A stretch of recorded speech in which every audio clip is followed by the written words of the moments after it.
Welcome back to എസാബി. ഇന്ന് December 2 Eid Al Ittihad, അതായത് ഇന്നാണ് യുടെ നാഷണൽ ഡേ സെലിബ്രേറ്റ് ചെയ്യുന്നത്. ലാസ്റ്റ് ഇയർ പോലെ തന്നെ ഇപ്രാവശ്യവും റാക്ക് കിഡ്സിന്റെ എക്സിബിഷൻ ഉണ്ടായിരുന്നു മനാർമാളിൽ. ഇവിടുത്തെ സൺസെറ്റ് അടിപൊളിയായിരുന്നു, പക്ഷെ നമ്മൾ ഇച്ചിരി ലേറ്റായി. ഇപ്രാവശ്യം നല്ല അടിപൊളിയായിട്ട് ഡെക്കറേറ്റ് ചെയ്തിട്ടുണ്ട്. കുറെ വെറൈറ്റി ഫുഡ് സ്റ്റോൾസ് ഇപ്രാവശ്യം ഉണ്ടായിരുന്നു.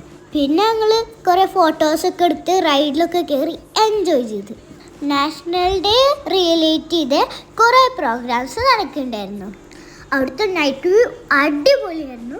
പിന്നെ അവിടുന്ന് ചൂടോടെ ലുക്കിമാത്തൊക്കെ വാങ്ങിച്ച് കഴിച്ച് ഈ പ്രോഗ്രാം ന്യൂ ഇയർ വരെ ഉണ്ട്. അപ്പോൾ റാക്കിലുള്ള എല്ലാവരും മനാർമാൾ വിസിറ്റ്. പിന്നെ കുറച്ച് നേരം അവിടെ എൻജോയ് ചെയ്ത് ഫ്രണ്ട്സിനൊക്കെ ആയിട്ട് കളിച്ച് ഞങ്ങൾ തിരിച്ചു പോന്നു. അപ്പോൾ ഇന്നത്തെ വീഡിയോ ഇത്രയുള്ളൂ. പുതിയൊരു വീഡിയോ ആയിട്ട് വരുന്നവരെ ലൈക്കും സബ്സ്ക്രൈബും ചെയ്യണേ. Tata, bye bye.